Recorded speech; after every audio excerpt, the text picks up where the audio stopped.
Hello, Legend of the Samurai here with an Assa 700. These are somewhat infamous locks for being very, very difficult to pick open because they have 7 pins. 3 of those have tapered drivers, and the remaining 4 are either gin bottle spools or Christmas tree pins, and they have matched countermilling that they lock into.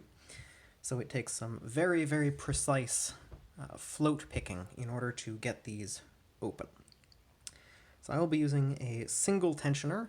It's a nice snug fit there. You'll see a lot of people using a second tensioner, just wedged in somewhere like this to give better control, and that is a great technique, but if you have a snug fitting tensioner, you can get by without it. I'll also be using a hook with a notch in the end, and it's a fairly steep hook, and that lets me get really stable positioning on the pins.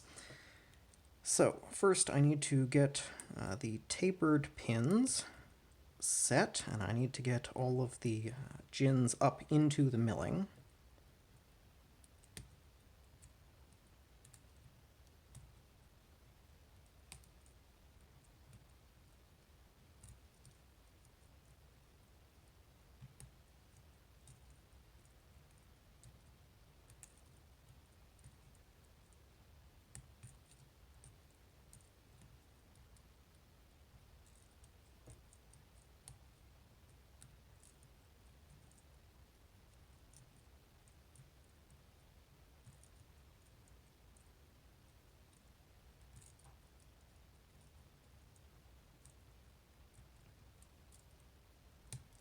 There we go.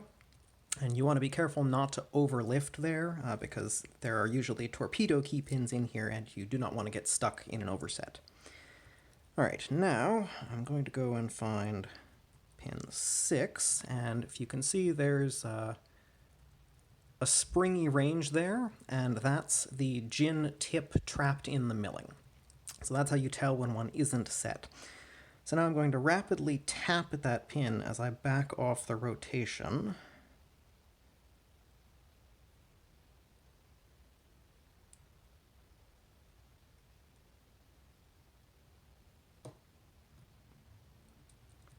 And eventually you can sneak past that milling and get it set and go back into the false set. So 7, 6, 5.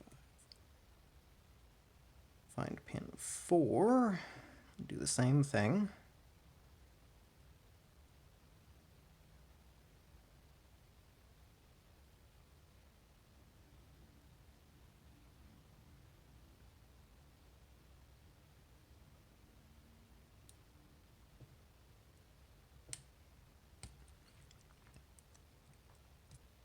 And 6 dropped back.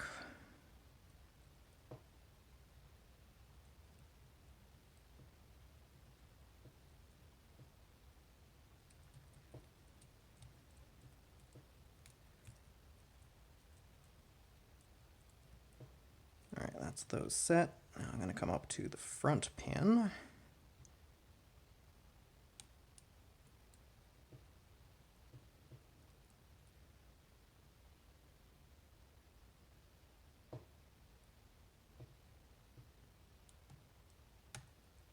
Set that, and I'll go to pin 2.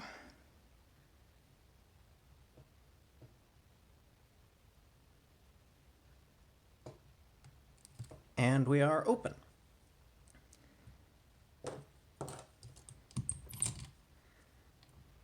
Like so.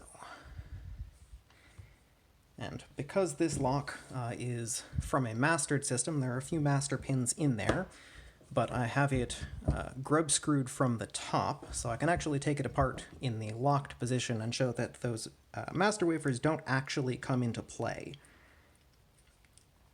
if you're picking these carefully.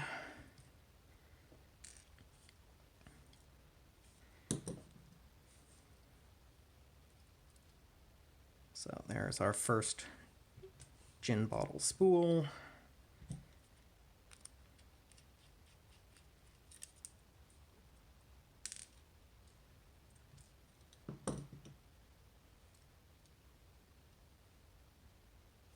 And the second one.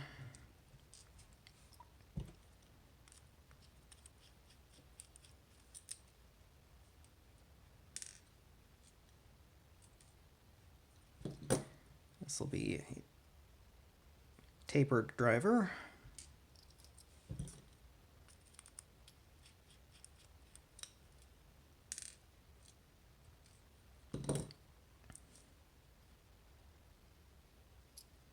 Another gin.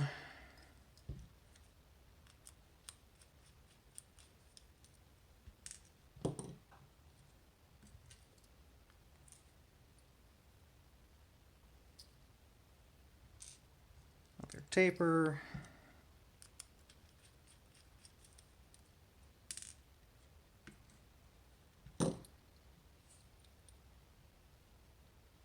There's our last gin.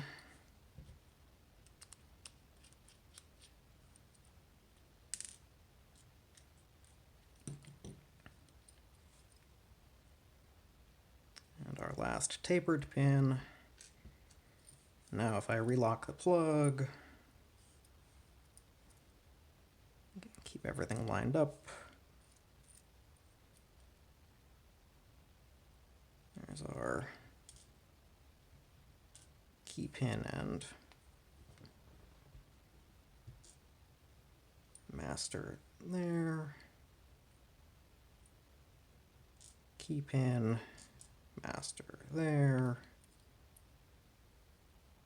Key pin, master.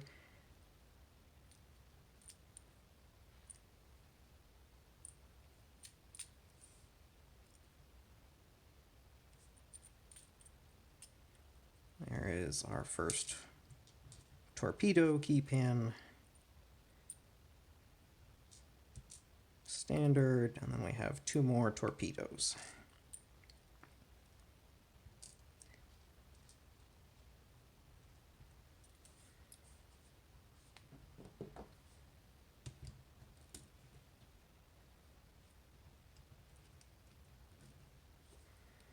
All right, and then take the plug out.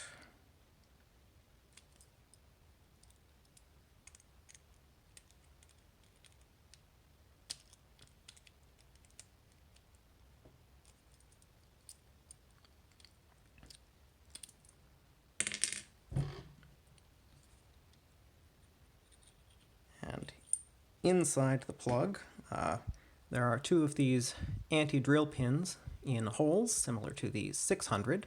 There's also a little divot on two sides. I assume you could put ball bearings in there for drill protection, but they're not filled. And then we can see in 1, 2, 4, and 6, we have that nice gin countermilling on both sides.